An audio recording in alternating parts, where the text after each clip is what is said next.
Hello, everyone, and welcome. My name is Rose Bland. I'm the Assistant Vice President for the USF Health Libraries.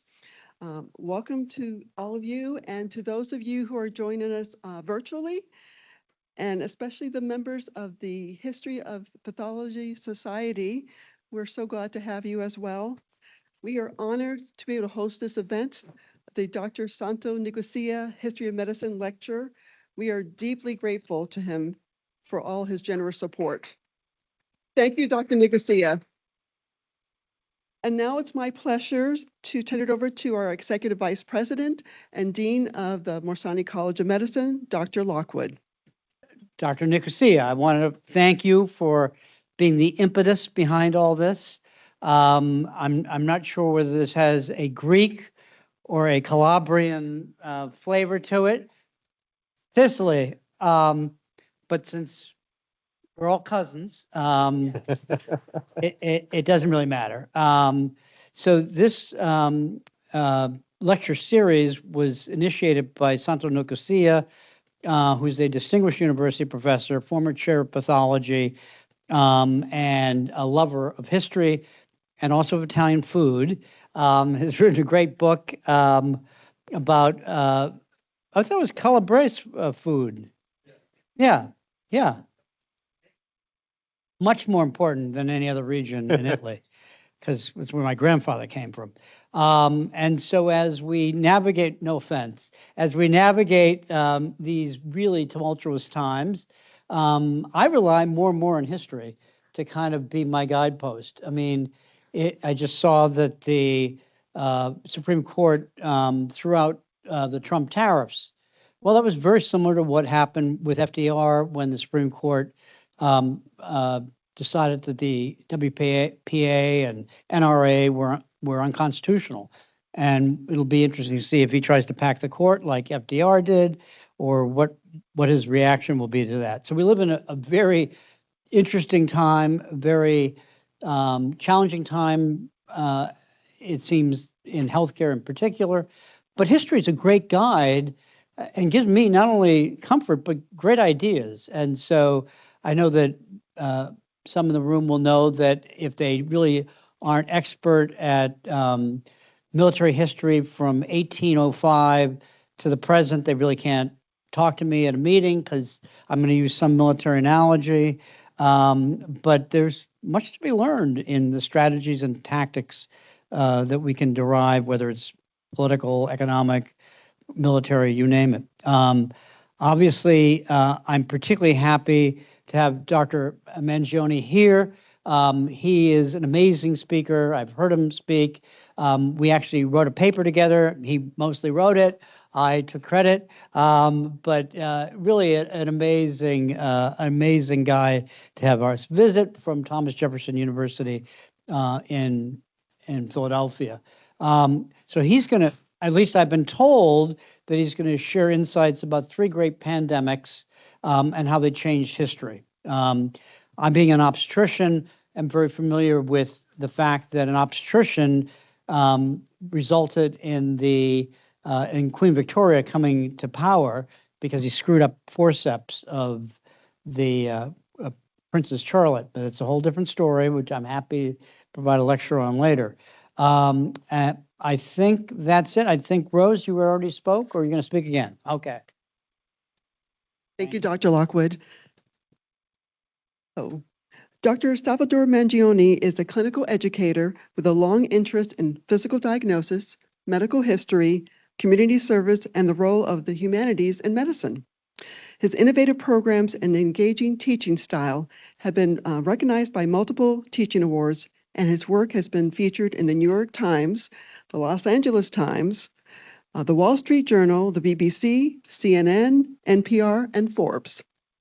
Dr. Mangione has been an invited speaker at many national and international meetings, especially in regard to using visual arts to teach bedside observation. He is the author of the book, Secrets in Physical Diagnosis. Please welcome Dr. Mangione. Okay, Rose. Thank you very much. Thank you to Dr. Nicosia for inviting me and Dr. Lockwood for the presentation and for you to be here. And it's in many ways a follow-up to the talk I gave a year ago, because the premise of these two talks is that disease can change history. And in fact, you can revisit history through medicine.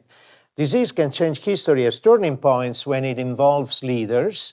And back in 2020, I wrote a paper on this. And of course, this paper came to pass as a result of the Biden debacle. This was the talk that I gave a year ago.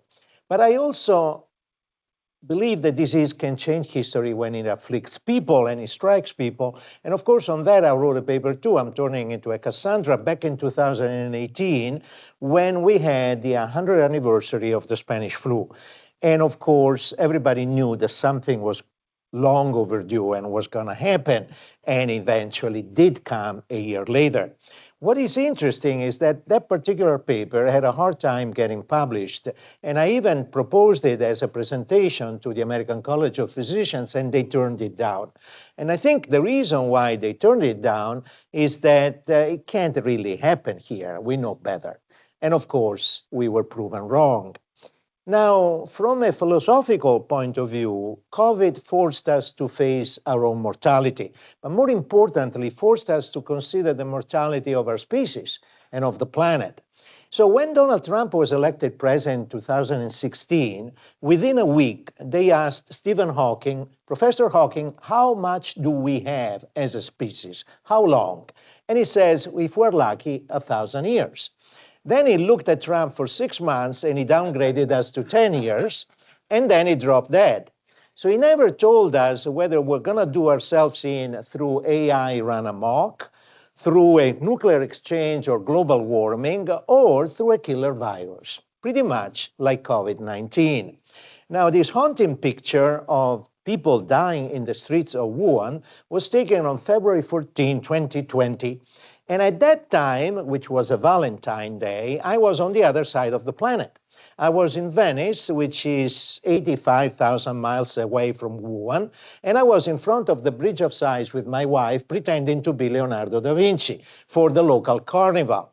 And we were happy because that day China had 65,000 cases of COVID, but Italy only 3, and they were all Chinese tourists. Moreover, the European CDCs are reassured that this was a low risk for Europe, and Trump had told the nation that everything was under control. So we were as happy as clam, and of course, that was the day that patient number 1 showed up in an Italian hospital, which means within 20 days, Italy was in lockdown, the first country to go into lockdown, and then, of course, cities became ghost towns. And ultimately, Venice went deserted, and even the Last Supper went mostly unattended. Now, here in the US, we didn't do well.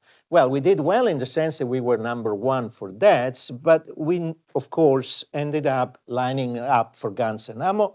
We resisted lockdown, we resisted vaccines, we resisted masks, and we were told by Trump that bleach might actually help. So the whole thing was a big mess. Well, here's another nice mess you've gotten me into. Now, there is nothing new about that, because Osler reminded us that humanity has 3 great enemies: fever, famine, and war. And of these, by far the greatest, by far the most terrible, is fever. So when you look at the 4 horsemen of the apocalypse that are going to get us in this woodcut by Dürer, there is clearly death with a trident trampling both rich and poor alike. Then there is hunger with scales, and there is war with sword, but there is pestilence.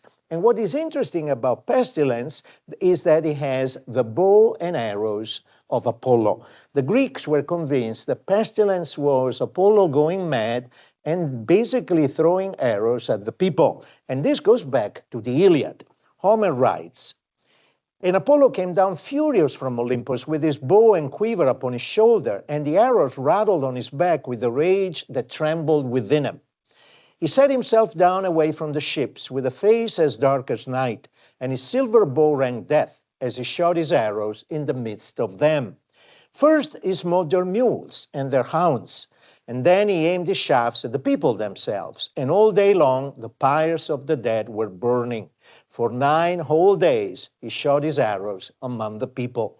First description of a pestilence, which is actually interesting because it's involving human beings, but it's also involving mules and hounds. So people speculated that this might have actually been anthrax. Whatever it is, the arrows of Apollo got transmogrified in Christian iconography in the arrows of San Sebastian. So San Sebastian was a Roman centurion that converted to Christianity and got used for target practice by his fellow soldiers. And so the arrows of San Sebastian became the symbol of pestilence, and he became the patron saint of pestilence, or plague, together with Saint Rocco or Rocky, who in this particular pala is actually pointing to the bubo in the groin. This pala was painted by Titian and portrays, of course, St. Mark as the symbol of the city of Venice, and the 2 great Byzantine physicians, Cosma and Damian. And all this was put in Santa Maria della Salute, a church built in 1630 to thank the Madonna for having killed only 1/3 of the Venetian population in the last great epidemic of plague. So Venice knew a lot about plagues. Between 1361 and 1630 had experienced 24 outbreaks. And so the Venetians, who were practical people, decided to do something about it. They impounded an island and they converted it into a lazaret. This is the first lazaret ever. And they forced sailors to stay there for 40 days. They fumigated their goods. And after 40 days, a quarantena, which we call a quarantine, they gave them a free pass. They called it a fede di sanità and was their green pass. Now, what is interesting about those epidemics, is that one of the worst was the one of 1576, had major repercussions. Forced 1/4 of the population into isolation, being fed from a distance, but also killed 50,000 Venetians. We're talking about 1/3 of the population. One of those killed was 88-year-old Titian. And to give you an idea of the social turmoil, immediately after he died, his house got looted. But the political repercussions were larger because the great naval victory of Lepanto, 1571, could not be exploited because there were not enough soldiers to push back the Turks. So the Venetians decided to act. And they basically created a series of on-the-ground surveillance stations along the Dalmatian coast and the Greek coast, so that epidemics that were coming always from Asia could be stopped and never make it into Venice. So by doing this, after the last epidemic of 1630, Venice was the only European state never to suffer another epidemic. In fact, it was looked at as an example. Now, that idea of on-the-ground surveillance stations is also what the US Department of Health did in Africa to reconnoiter and stop Ebola as soon as possible. And as you know, those got recently dismantled by the Trump administration, which is not a good idea. It's actually a dangerous strategy and one for which we all may pay dearly. As this former director of epidemic response at the World Health Organization put it, superpowers spend billions on preparing for war and fighting terrorism and pennies on disease, and that makes no sense. You can negotiate with your enemies to avoid war. You can change the behavior that makes you a terrorist target, but you cannot negotiate with a virus. And viruses kill more people than those ever will. So in summary, if this was the Medico della Peste of those years, and this is the Medico della Peste of our years, the premise of these talks is that bugs have been a problem throughout history. They kept changing history. So what I would like to do today is to revisit 3 great pandemics that brought to their knees 3 mighty empires. And I'm talking about the Athenian Empire of the Golden Age of Pericles, the Roman Empire of Marcus Aurelius, and the Byzantine Empire of Justinian. But I also give some sort of reflections on what we might have learned from COVID and actually failed to learn. And so what would be the repercussions for us? We'll start from Greece, and of course, we're talking about the golden age of Athens. So Pericles, an enlightened leader, is leading this democracy. They just beautified the Parthenon and the Acropolis, and all of this as a result of the victory in the two great Persian wars that raged for around 30 to 40 years. You got to think of these as World War I and World War II, with the Persians playing the Germans and the Athenians playing the Americans. So it all starts with the direct attack of Persia against mainland Greece, and single-handedly the Athenians repelled them, first at Marathon and then at Salamis. And then ultimately they lead a coalition of Greek city-states, and they smash the remainder of the Persian army at Plataea. They become the darling of all freedom-loving Greeks, and then it goes to their head. First, they find silver in the hills around the city. And with that money, they build themselves a mighty fleet. And they keep them in the harbor, the Piraeus. The problem is that the harbor is 4 miles away from the city. So they build long walls, and they make the two impregnable. And by doing that, they build themselves a maritime empire.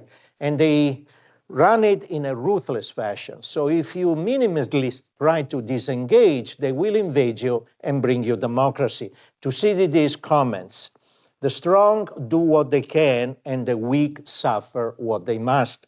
This pisses off the rival city of Sparta that gangs up with every other single Greek city-state, and they launch the War of Greek Liberation, which will last for 30 years and eventually bring to its knees and crush Athenian democracy. We know it as the Peloponnesian War. And the Peloponnesian War starts with a direct attack of Sparta against Athens. The Athenians close themselves within the wall. They double the population because they bring in people from the countryside, which is never a good idea for epidemics. And then, of course, the plague arrives. So we know that started in Africa. All these plagues come from Africa. Some might have actually come from Asia. But what the sources tell us that this one came from Ethiopia, reached Egypt, went to Libya and the Near East, and then through the ships got to the harbor of Athens. And from there it spread in waves. And over a period of 3 years, infected essentially every single Athenian, killing 25% of the population, including Pericles. And that, unfortunately, is not a good thing, because immediately after, there will be a series of populists and demagogues that will contribute to the collapse of Athenian democracy. Thucydides is our main source, and is not a physician. Thucydides is a general, and actually a disgraced general, but he's a great writer, and he introduces essentially history. Moreover, he knows about the disease because he caught it. So the first thing it tells us is that this was so contagious that anyone who cared for the sick got it, which means this was airborne. And then, of course, he tells us about the signs and the symptoms. And he's a great observer, and he's a great reporter. The problem is not a doctor. So his terms are not medical, and that is a little difficult for us. But Thucydides wants us to know why. Because he goes on to write, "It will be enough for me if these words of mine could be used by those who want to understand clearly the events that happened in the past, and which, being human nature what it is, will at some time or another, and pretty much in the same way, be repeated in the future." So this idea that history can instruct, okay? And of course, he had a point. So here's what he writes, and highlighted in yellow the symptoms. So people get attacked without any warning. So suddenly there are upper respiratory tract involvements, which means there is going to be intense headache, redness and burning in the eyes, some sort of conjunctival involvement, inflammation of the mouth, abnormal and malodorous breath, and then sneezing and hoarseness. So we're talking about upper airways. And then it goes to the lower airways because there is coughing. There is GI involvement with retching, convulsions, and ultimately the skin has an exanthema. He comments that the skin didn't feel too hot to touch, nor was jaundiced, but he was flushed and livid, with an efflorescence of small blisters and sores. So there is an exanthema. Then he goes on to say that they felt so hot that they couldn't even endure the laying on of any linen. And many times they felt the need to run into wells and drink because of their greater thirst. Many actually killed themselves by doing that. Then, if they didn't die now, by then, and we're talking about the 7th or 9th day, he went down to the gut and he gave them a cholera-like manifestation with profound diarrhea that often ended up killing these people. And then finally, if they recovered towards the end, they got some sort of disseminated intravascular coagulation with necrosis and gangrene of privy, fingers, toes, even eyes, and major confusion. So there is some sort of a cerebral involvement. They can't recognize families and friends. So he comments, the disease that started in the head went through the whole body, starting at the top. So what are the implications? Well, first of all, we can lump the symptoms into an early phase, which is mostly the upper respiratory tract involvement. That's the portal of entry, and it's airborne.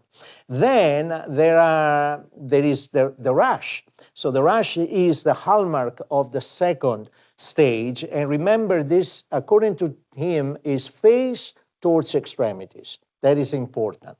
And finally, we get to the diarrhea-like, the cholera-like, and the cerebral involvement. Now, Thucydides is not a doctor, so the term he uses are lay people terms. So he calls the disease a nosos or a loimos, which essentially means some sort of pestilence. And that doesn't mean bubonic plague at all. And finally, the exanthema, he names it with a lot of strange terms that could be interpreted as blisters, ulcers, sores, flushing, and that's where our problems are. Now, nonetheless, the scholars have come up with a list of possibly 7 culprits. Ebola, because it's sexy these days and attractive, then the flu, bubonic plague, typhoid fever, smallpox, epidemic typhus, and measles. Now, we can cross the first 2, and in fact, the most likely are going to be the last 3. What is interesting, however, we have no remains to confirm that one of those might have been the real culprit. So of the 3 epidemics I'll review, this is the only one where we don't really have absolute certainty, okay? However, we do have some remains for typhoid fever, because when in 2000, the Greeks were hosting the Olympics in Athens, they were digging for subway, and they found a mass grave. And they went after the remains, and in the pulp of those, the dental pulp of those individuals, they found typhoid, microbial typhoid, which unfortunately could not really confirm that this was the culprit. Why? Typhoid was endemic, so this might have been totally unrelated. Moreover, typhoid would have never killed 25% of the population. So typhoid has very few symptoms that match, many more than don't. And more importantly, the rash would be totally different, and this would never provide lifelong immunity and would never kill 25% of the population. So it's not typhoid. So those folks, they had it, but they died of something else. What about the plague? Very few symptoms and many more that don't match. And moreover, Thucydides would have told us about the presence of buboes. He was a good observer. And there are no buboes in this epidemic. Smallpox has more matching symptoms, but quite a few are missing, particularly the pox. And the reason why this is important, because a good description of the pox, of smallpox, nails the diagnosis. And that's important when we talk about the plague of Marcus Aurelius. And finally, we're coming to epidemic typhus, which is what killed a lot of people in the concentration camps during World War II. There are some symptoms that match, but what is different is the distribution of the rash. And moreover, Thucydides doesn't tell us about the presence of rats and lice. So in conclusion, this was probably measles. There are plenty of symptoms that match, including the upper respiratory tract involvement, the conjunctivitis, and finally the skin rash with the classic distribution that Thucydides describes. Now, the intense sensation of heat, remember they were jumping into wells and cisterns, has been described in virgin population like in the Fiji Islands, all of a sudden exposed to the virus. So that would match. Now, there are symptoms that don't match, and the one that comes up the most is diarrhea. Turns out that cholera-like diarrhea was also described in virgin population, like, again, the Fiji Islands. Could it kill 25% of the population? And the answer is yes. So if we stop taking the vaccine and we become absolutely exposed to this and susceptible, there is high mortality. So in the end, it might have been lowly measles. What is interesting is that it's not the strain we currently have, because that disappeared, the old one, at the turn of the century, at the millennium, and was replaced by the new strain. So this was another strain of measles that died out, like the Athens of Pericles. Now, why is this relevant? Because we got a 97% effective vaccine, and we also got him. And that's a problem. All right, so in conclusion, that's the only epidemic of the three where we don't have absolute certainty, but we definitely do know what killed Marcus Aurelius and the Romans of his time.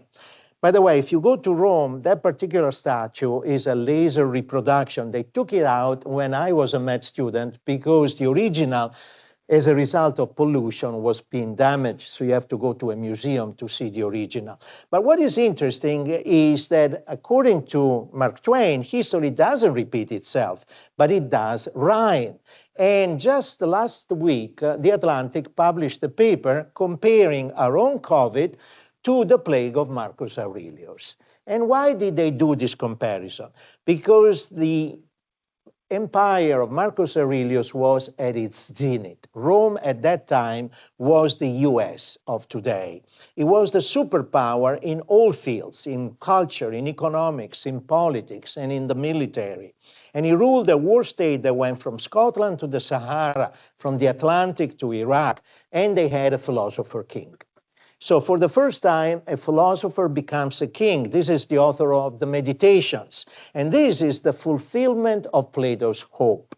Plato writes in the Republic that there will be no end to the troubles of states or of humanity itself until philosophers become kings, or until those we now call kings and rulers truly become philosophers. And thus, political power and philosophy come into the same hands. Without it, there will be no cessation of evils for the cities, nor, I think, for the human race. So he got his dream because he got Marcus Aurelius. The problem is the plague arrived.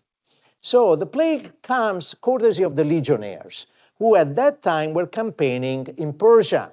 Why? Because the Persian Empire, the enemy of the Romans, had attacked the Roman Empire and being stopped in Anatolia. The Romans counterattacked and took the Persian capital. And despite the fact that they promised not to sack it, they sacked it. And moreover, they looted the temple of Apollo and they stole the statue of the god. They even entered a tomb, and miasmas, bad air, malaria, came out of that.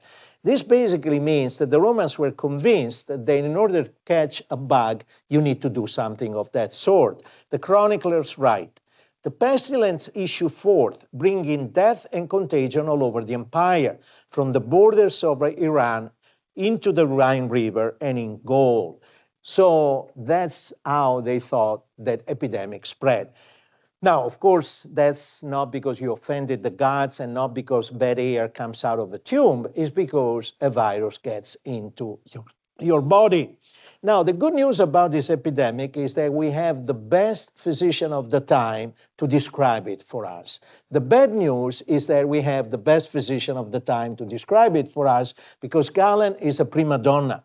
He's convinced he's always right, and he's convinced that this fever plague is exactly the one that Thucydides described in Athens. It's not. This is the debut of smallpox in Europe. And we are pretty sure that this was smallpox. But he's a great physician, so he describes beautifully the symptoms. The plague starts with vomiting. So the GI tract is the first manifestation. And the vomiting is followed by diarrhea.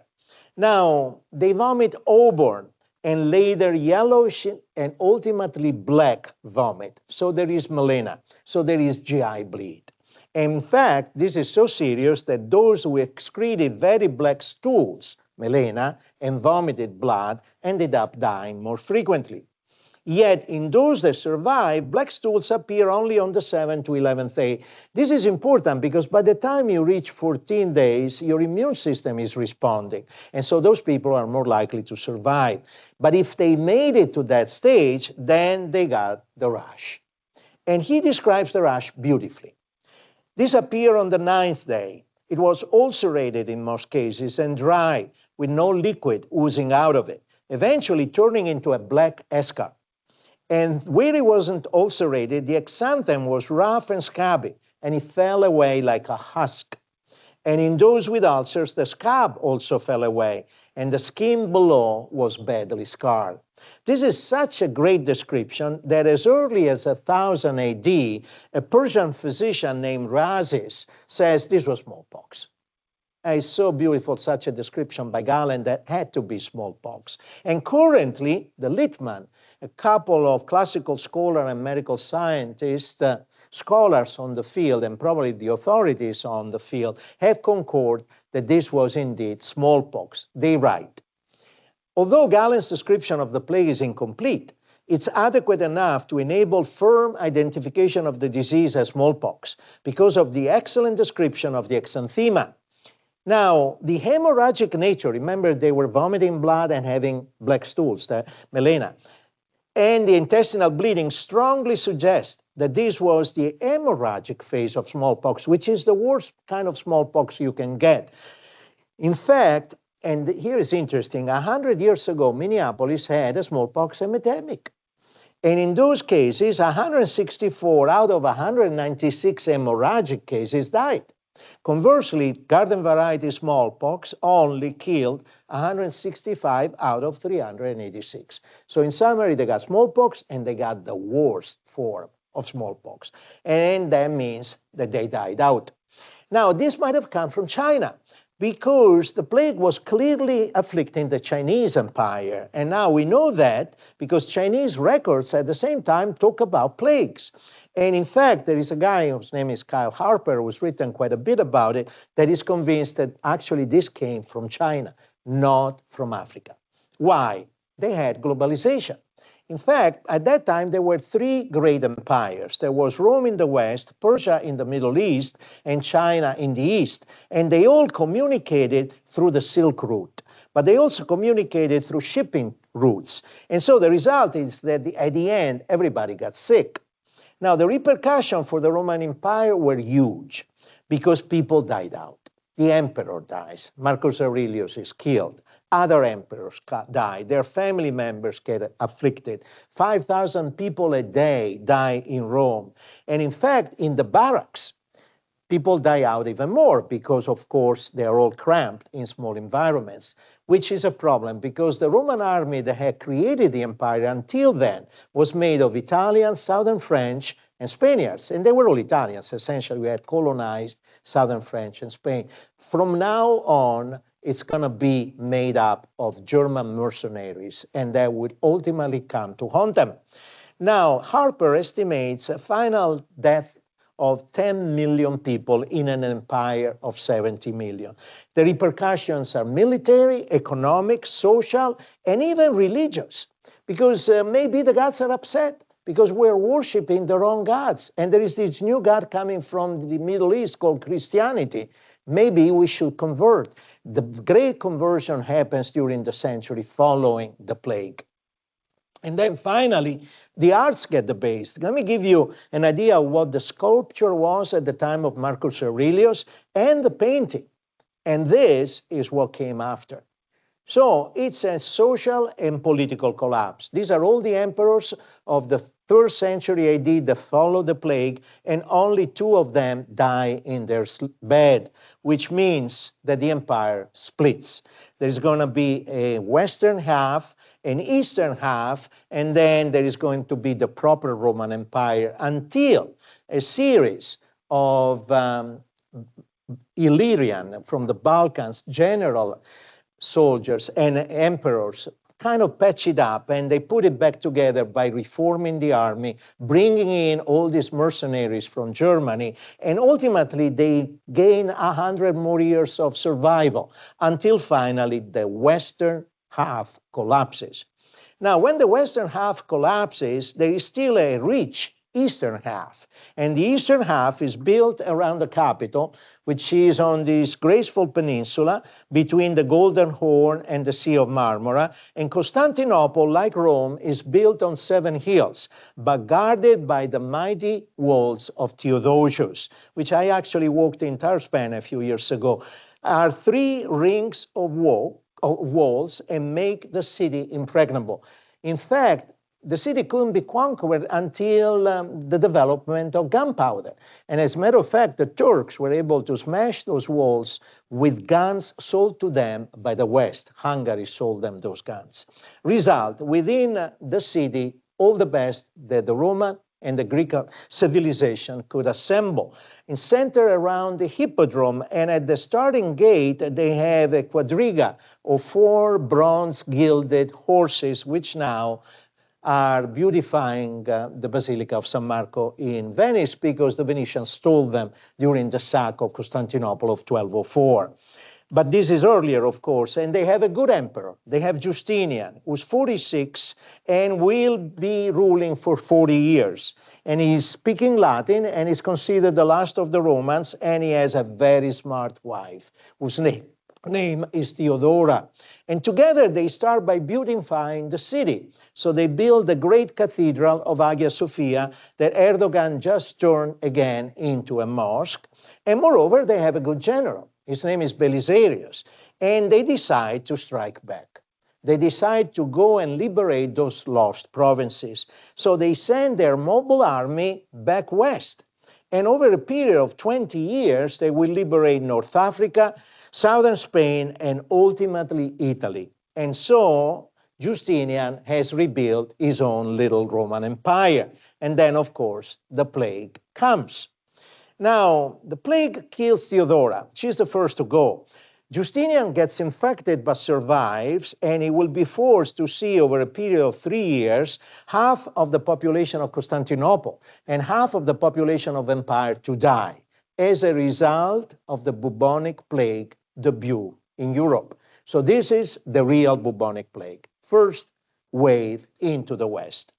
Now, implications. By the time the plague is done, there won't be enough soldiers to guard the borders of the empire against the rising armies of Islam. And the empire will basically almost collapse. Now, if you want to know more about it, this is the book to read, and the implications of these are huge. In a sense, this is where the old age, the ancient age ends, and the dark ages start. Now, it came out of Africa, at least the sources tell us, as a result of the ivory trade. Why? Because in Constantinople, the artists need ivory to produce these amazing artworks. The Metropolitan Museum in New York has quite a few, and this particular art form will disappear after the plague. The artists are gone. They need 50 tons of East African ivory per year, which means they got to kill 5,000 elephants a year. And they send them north on boats. But also to Constantinople by shipping has to go corn, because the city has 1 million people and needs to be fed. Those boats can only navigate the Mediterranean in good conditions, which means in a good season. So they need to store the grain, and they build granaries. Humongous granaries, 90 feet by 280 feet, ineffably tall. And these are ideal breeding grounds for rats and for fleas. And of course, now you understand we have a perfect storm. We have rat factories and plague factories. We have expanded trade routes, and we have armies on the move. The only thing missing for a nice bubonic plague epidemic is the rat. How did we get the rat? We got it through climate change. And if you start looking at history, you can rewrite history through climate change, no doubt about it. So what happened? What happened is that the chroniclers tell us that the weather got cold suddenly and wet. One writer says, the sun became dark, and its darkness lasted for 18 months. Each day shone for about 4 hours, and still this light was only a feeble shadow. Procopius, a minister of Justinian and our main source, goes on to say, the sun gave forth its light without brightness, like the moon during the whole year. So what had happened? We now know that what happened was a humongous volcanic explosion in the South Pacific. And people actually think it might have been Krakatoa. They found evidence of this in earth layers. And so we're talking about a humongous amount of stuff being spewed into the atmosphere, creating a mini nuclear winter. And so this is cooling everywhere, including China. And in fact, the chroniclers there comment that yellow dust rained down like snow between mid-November and December 535. That might have been the volcanic ashes. And then they talk about snow in August, frost in July, ruining the crops, severe drought, and people ultimately resorting to cannibalism. And of course, the plague followed. So this is a pandemic. It's Asia, it's Europe, it's Africa. And if you want to read about it, this is the book to read, while Karl Harper wrote one on how the demise of the western half of the empire and even the eastern might have been reconducted to climate change. And that's relevant to us, of course, because we are in the midst of that, except that this one is going very fast. All right, so it comes out of Ethiopia. Why? The cooling means that the rodent population explodes, and from the wilderness goes into the villages and infects the rodent population in the villages. And then through the barges, along the Red Sea with the ivory and finally with the corn, spreads east-west and reaches Constantinople. And it comes through the harbor. So Procopius, the minister of Justinian, is our main source. And he writes, in the spring of the second year, he reached Byzantium, where I was staying at the time. People were taken in the following manner. Suddenly, to the point that no one expected, physicians, patients, they got a fever. But they still felt fine to the point that no one expected to die. And yet, as soon as they developed a bubo, things turned around. So the bubo is a lymph node swelling. The flea bites you, injects the Yersinia pestis. The local lymph node gets inflamed, and from there it goes septicemic. So a development of a bubo is a turning point, and they call it bubo because bubon is the groin, and many of them had it in the groin.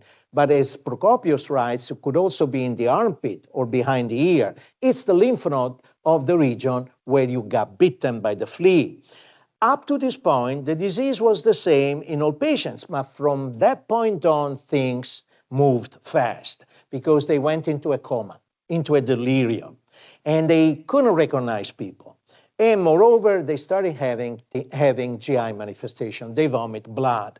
And here is Procopius' attitude towards physicians. He doesn't like doctors because in this particular situation, they couldn't do much. So he makes fun of them, and he writes, I can state that the most illustrious physicians predicted that many would die who actually unexpectedly got better, while at the same time they declared that many would be saved who instead got carried off almost immediately. So you understand, complete chaos.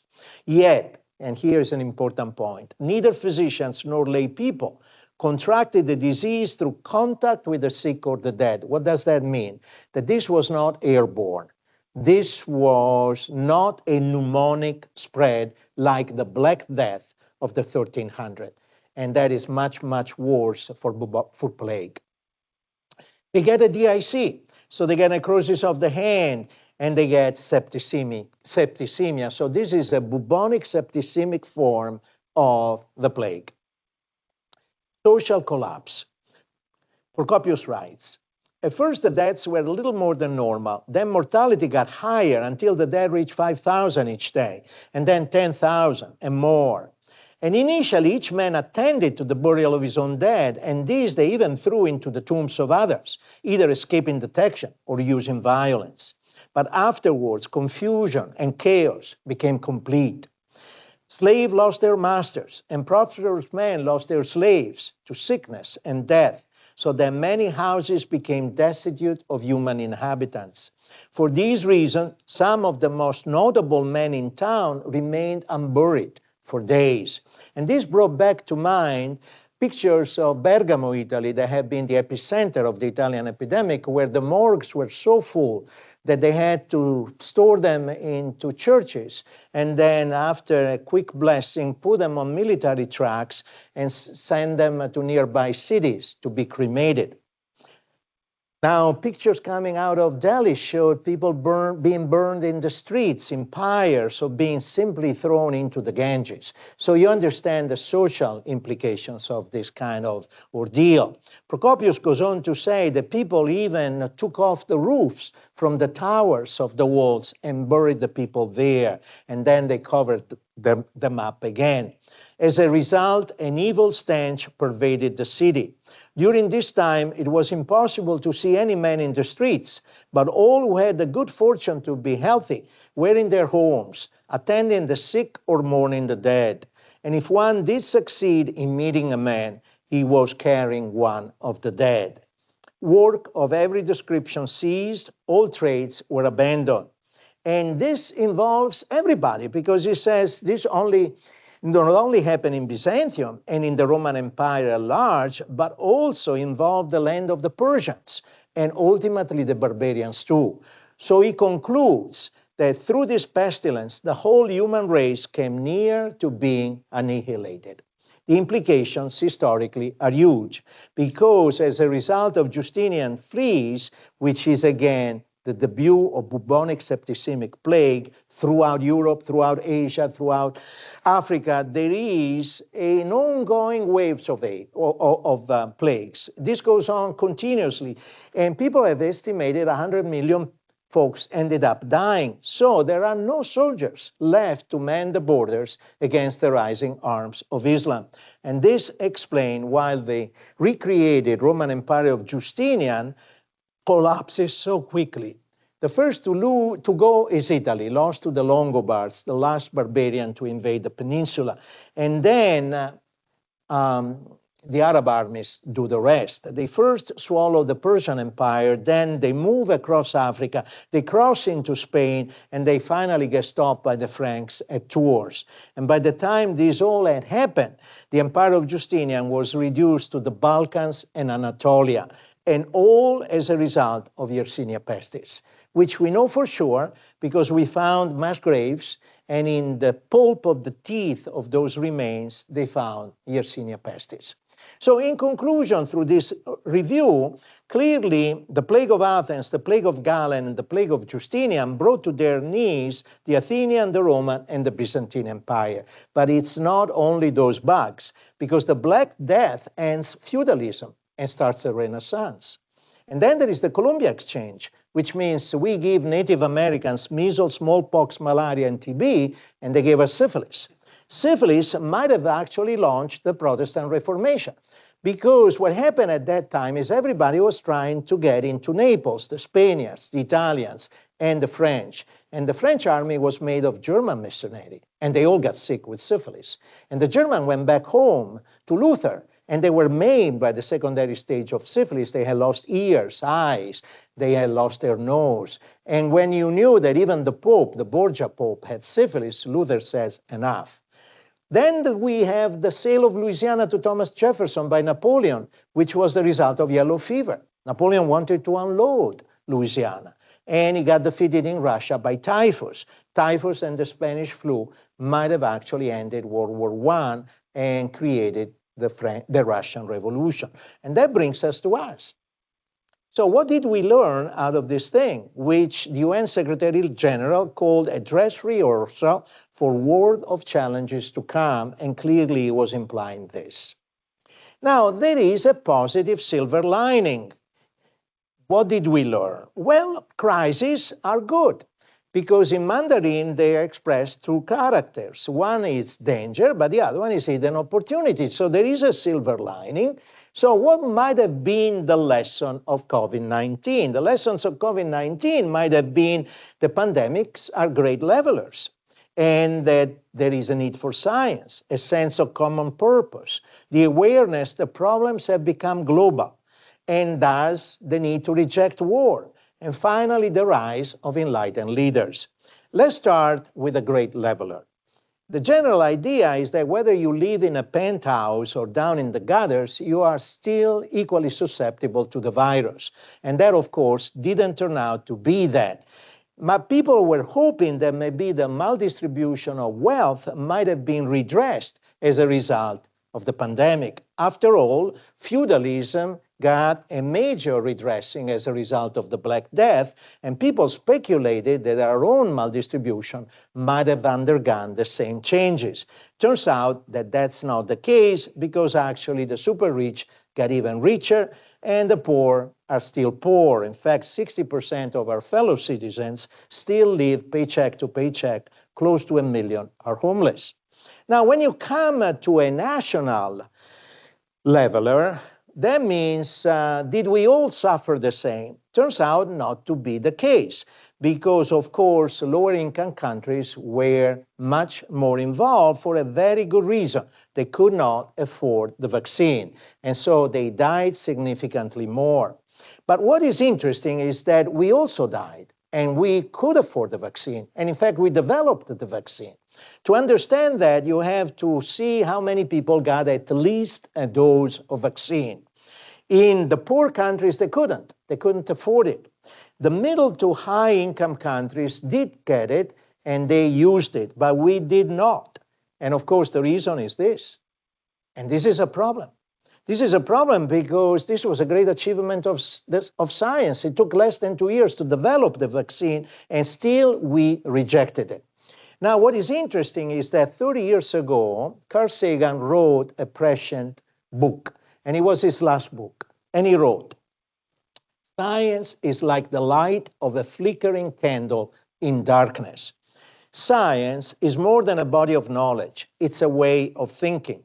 I have a foreboding of an America in my children's or grandchildren's time, when the US is a service and information economy, when nearly all key manufacturing industries have slipped away to other countries, when awesome technological powers are in the hands of very few, and no one representing the public interest can even grasp the issues, when people have lost the ability to set their own agendas or knowledgeably question those in power, when clutching our crystals and nervously consulting our horoscopes, our critical faculties in decline, unable to distinguish between what feels good and what is true, we slide almost without noticing back into superstition and darkness." And of course, we got him.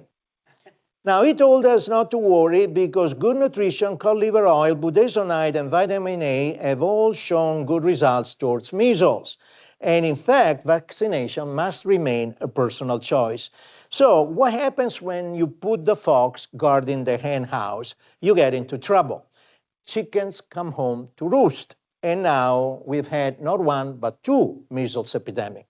The first one in 2025 started in Texas, spread to New Mexico, and ultimately involved 14 states with a total of 2,144 cases, 11% hospitalization, and 3 dead. And now with South Carolina, we are even in worse trouble. This is clearly the largest epidemic in the US in over 30 years. Most cases are in children under 18, with 89% being unvaccinated. And the latest toll I just updated this morning is approaching 1,000. Only one state, and this with the vaccine 97% effective.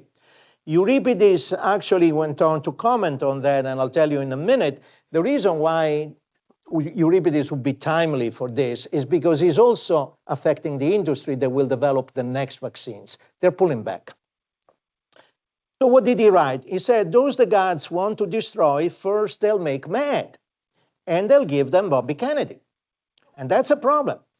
And he keeps saying outrageous things. Remember the last one? I'm not scared of germs. You shouldn't be. After all, I used to snort cocaine off of toilet seats, which immediately got a health organization to say he should resign. Now, this was an academic from UC Davis that back in October said, folks, and he was addressing physicians, we need to go on strike until this guy steps down. And he actually gave us a deadline. He says we should do it in October. Nothing got done. And in fact, it was a physician that actually approved this nomination in Congress, and that is a problem. Okay, so we didn't do well in that particular lesson. What about a sense of common purpose? After all, this was a global problem. And indeed, geographic boundaries were useless towards it. That's why Merkel said that the nation state standing alone has no future. And that means we're all in this together. Martin Luther King was even more blunt. We must learn to live together as brothers, or we'll perish together as fools, especially when there is no planet B, and your own planet is burning. Now, let me give you an idea of that. There is no doubt that the pandemic didn't respect borders, but not global warming doesn't stop at borders either. So I want to give you an idea of that because I was just talking to Dr. Loftus. I have a house in Venice, and whenever I need to recharge batteries, I go there. Prosecco works miracles for that. But let me show you what our neighborhood was in 2019 when COVID was brewing in China.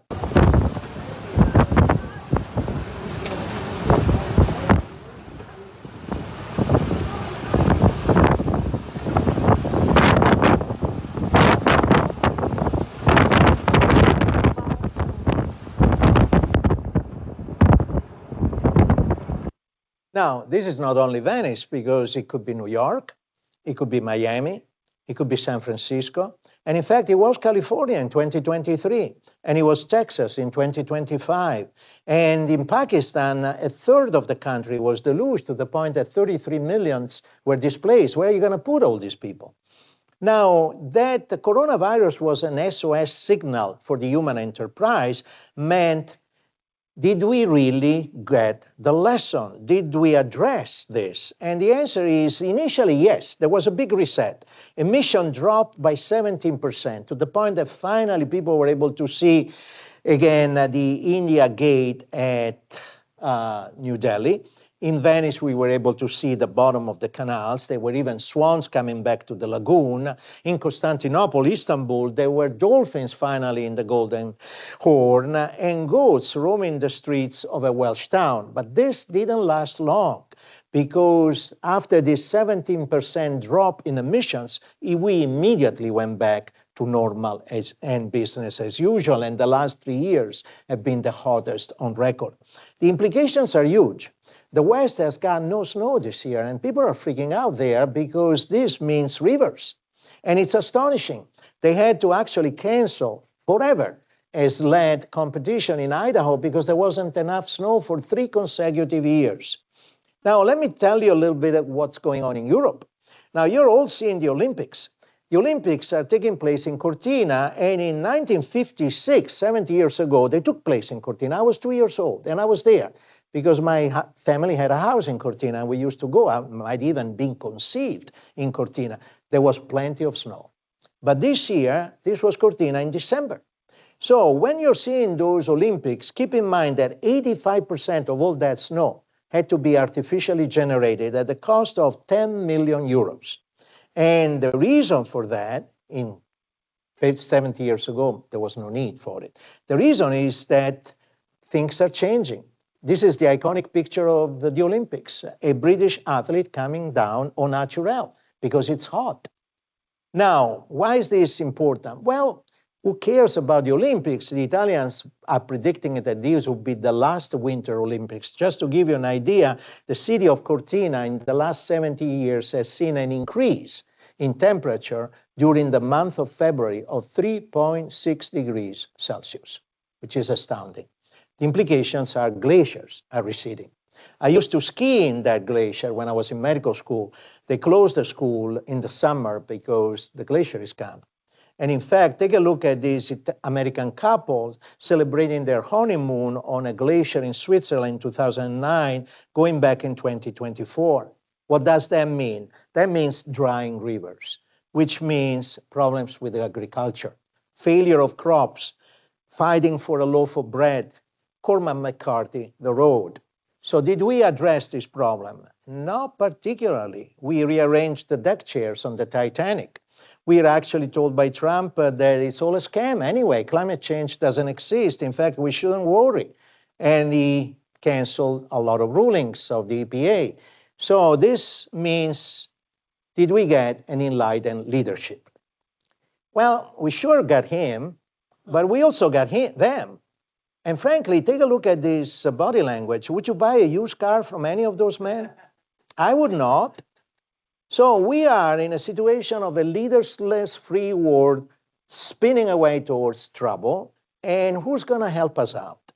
Now, JFK said that what we need is leadership, not salesmanship. And he went on to define leadership. And the only valid test of leadership is the ability to lead and lead vigorously. More interestingly, when he was still a student at Harvard, wrote very interesting words. Unless democracy can produce able leaders, its chances of survival are slight. So I would like to end with a pitch. Should physicians lead the way? After all, we are natural-born leaders, and we are guardians of integrity. And we are the only professionals who take an oath to relieve suffering. And in fact, we are the ultimate citizens of the world. So should social responsibilities be part of our job description? I wrote a paper with our dean in the New England Journal of Medicine on this, but I took the idea from a fellow physician of Venice, 1500. His name was Girolamo Donzellini. He wrote about the need for a res publica medicorum, an international republic of physicians, who are all cosmopolitan critical thinkers that speak the same language. In their time was Latin, in ours is English, care about people and social justice, are omnivorously curious, and have an amiable disregard for rules and authority. Now, the New England Journal of Medicine published a paper signed by 19 editors saying physicians get involved. Climate change is going to be hell, and we got to act. We got to act because this is going to have a major impact on human health.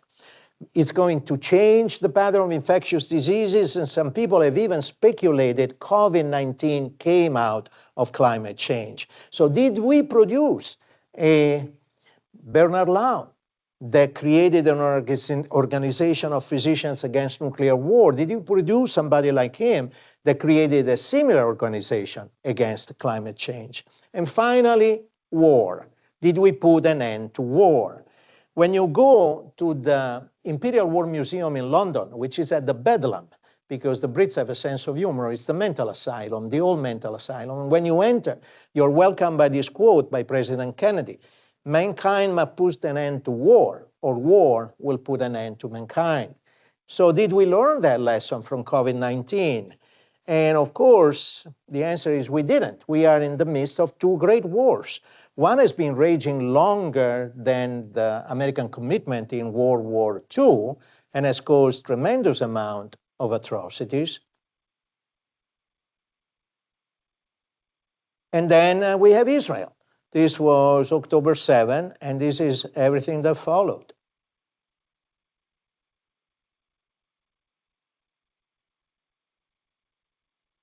All right, so conclusion, I think we are in the midst of a planetary PTSD. We're not talking much about it, but I think the chaos of the pandemic and everything that followed has led people to grapple with uncertainties. What happens when people grapple with uncertainties? They go for the strong man. And this is consistent to the point that Eric Fromm wrote a book. People are willing to relinquish personal freedom for someone to fix it. And so he wrote that book because he was trying to understand why the democracies of Italy and Germany sent to power these two lowlifes democratically. And there is data that the reason might have been the Spanish flu. The Spanish flu might have caused a rise in Italian fascism and in German Nazism, and I think this might explain the rise of the far right throughout the planet. People want security, and people want a strong man to fix it. It's an illusion, of course, and it's only going to lead to more trouble.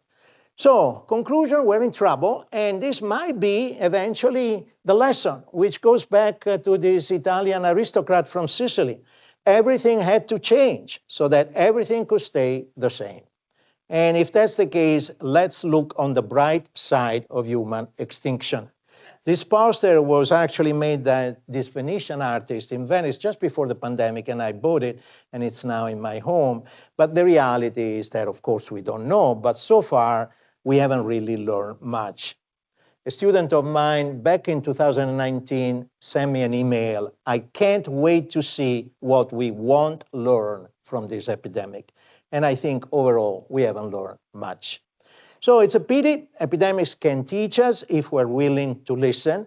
And I hope that this little talk might have been a little provocative and so get us to realize that we are still dealing with a long wave of COVID. So thank you again, and thank you for having me. Thank you.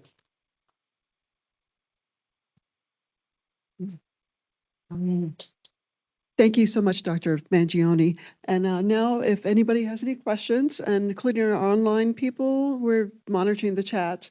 If you haven't had a chance to get some food, please do. But any questions?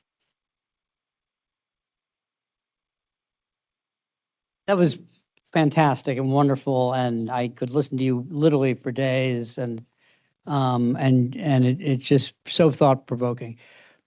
I do think that the rise of nationalists across Europe, in Japan now, obviously in China, Russia for a long time now, it is more, is obviously predates COVID. And so it really seems to me to be, as you alluded to and Eric Fromm wrote about, a reaction to the pace of change. Globalization, the loss of agency, the loss of traditional employment opportunities.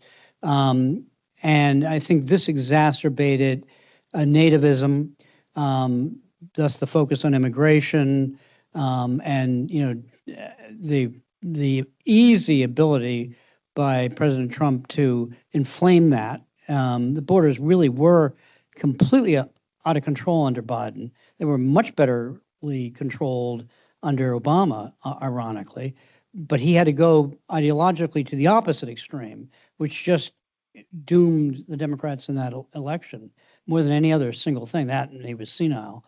I think that even DEI is a reflection of, again, kind of the traditional white loss of control. There's some really bad things about DEI that should be discussed and potentially promoted and provoked and preserved racism. But it wasn't done with that intent. It was done with the noblest of intents. But all these reactions, and almost every one of here in this country, but also in Hungary, and if Lafarge, whatever his name is, gets elected in England, it's the same playbook, right? They're closing the borders, they're chasing out immigrants while the population is shrinking, creating a workforce shortage and a labor market that can't sustain the salaries that we're providing. AI is going to exacerbate the globalization, economic challenges. I don't see a lot of rays of bright light coming through here. I think the extremes of what happened will probably lead to, in our country, the Democrats taking the House. But because of the structure of our constitutional democracy and the electoral vote college, I don't ever see another Democrat being elected president in my lifetime. So, I think we need to focus on the things we can control. And, the states of the laboratories of democracy, we need to focus in our country back on that federalist structure and the states. And you deal with the state you're in. So you have to work with what you got. What do you think about the possibility of doctors to be a voice of wisdom? So this is the key point. COVID, the lessons I learned, there was a lot of positive lessons, have PPE ready, be able to quickly adjust diagnostic tests, have adequate diagnostic testing capacity, being able to develop very rapidly mRNA vaccines, don't do lockdowns, stupid, waste of money, don't close schools when there's zero mortality among childhood. But the Galea, the dean at BU, wrote very well what I'm about to say, which is the biggest casualty of COVID was science. Yeah. It was the dogmatic insistence, for example, on masking, when we knew only carefully fitted N95s protected people. But it was dogmatic, and anybody that didn't do it was a war criminal. The crazy social distancing recommendations, no sense at all. There's no science to it. Our focus on closing all of our sports events that were outdoors and just on and on and on. And it became, ideological, not scientific. And of course, the reaction, they literally are pouring gasoline on a fire for all the reasons I just said: globalization, loss of agency, feelings that you're being invaded. It all fed into that narrative. Absolutely. And people, I think, reacted to all authorities in a very negative way, but particularly to medical authorities and public health authorities, which of course creates this huge vulnerability the next time we have to go through this. So, I mean, I think the only way to get back to credibility and trust is to stick strictly to the science, strictly to the science. One of the problems with climate change is the science is amorphous. And I mean, there are some things that are irrefutable. Carbon dioxide levels. Well, they did peak 2 years ago. So, and actually thanks to China for converting a lot of their coal power plants to hydroelectric and nuclear. So, I mean, we'll see as CO2 levels actually do begin to drop. Is that changing the climate? How much of this is man-made? How much of this is a natural cycle? We need to figure that out. It seems to me that we should err on the side of safety, which would mean if you can use really cheap, reusable, renewables like solar, wind, hydropower, even nuclear. Why aren't we doing that? That makes an infinite amount of sense. But if physicians take that position in the next few years, we'll just lose even more credibility than we have now. Right. So, not to say we shouldn't, like 5 years from now, but I think right now we stick to the science, we keep a low profile, we rebuild our credibility patient by patient, and then we go from there. But, I get it. I agree with everything you said, but politics is the art of the possible. Yeah. We definitely live in interesting times. We really do.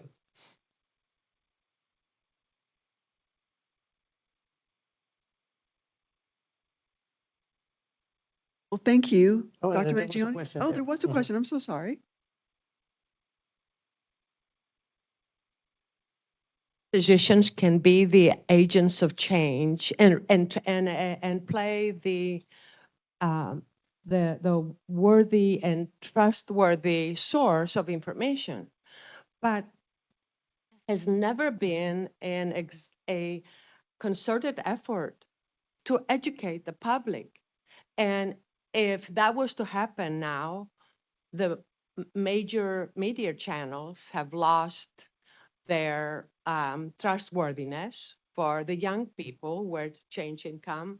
So that means physicians have to become the podcasters that would really be able to provide bits of information for young people to consider. Otherwise, this boat is sinking.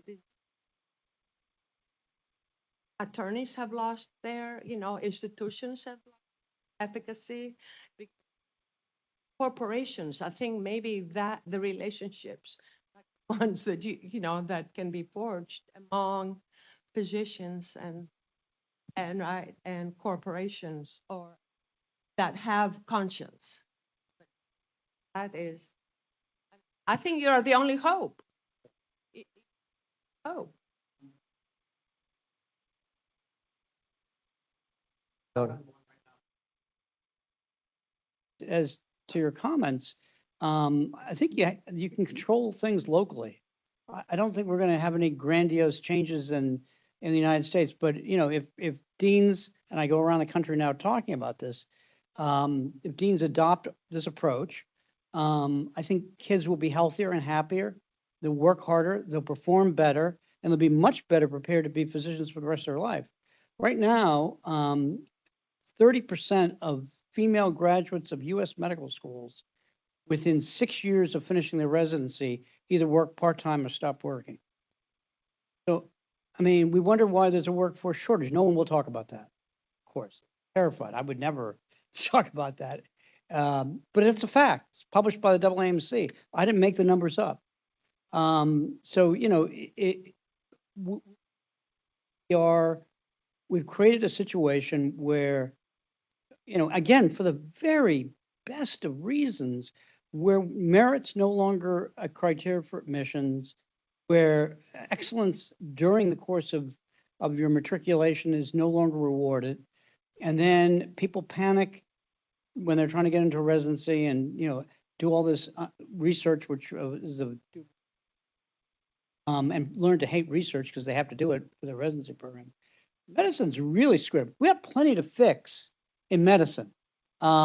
We should be focused on that like a laser beam and keep our profile low, and only speak the truth to our patients and the constituents, and not come out with anything that's going to poke the nationalist bears right now, because they're pissed off and a little rabid. So, you know, all things change. This country goes through these periods of nativism followed by, you know, liberalism followed by nativism. Even in my lifetime, I mean, my dad was told when he started engineering in Boston in the 1950s, this big white glove engineering company, he had converted to Catholicism to marry my mother. Don't put Catholicism down because you'll never get promoted here at Stone & Webster. That was like 1950. So, you know, things have changed, but, you know, I am patient, and I'm sure we're going to see that over time, you know, fairly rational thought prevails.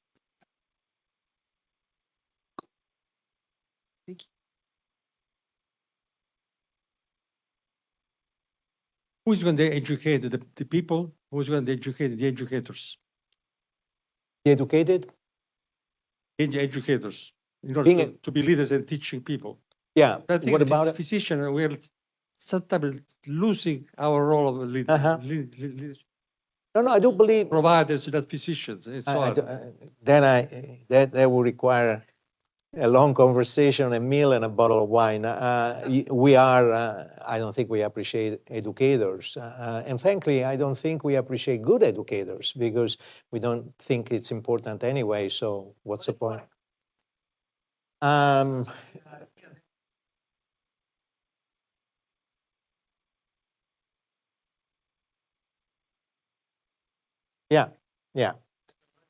Yeah. But I think you're right, they can change. Actually, there is a beautiful quote by Faulkner that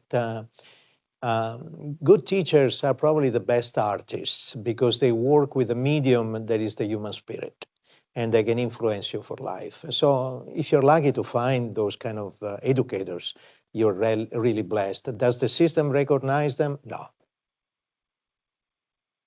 Thank you. Thank you very much. Thank you.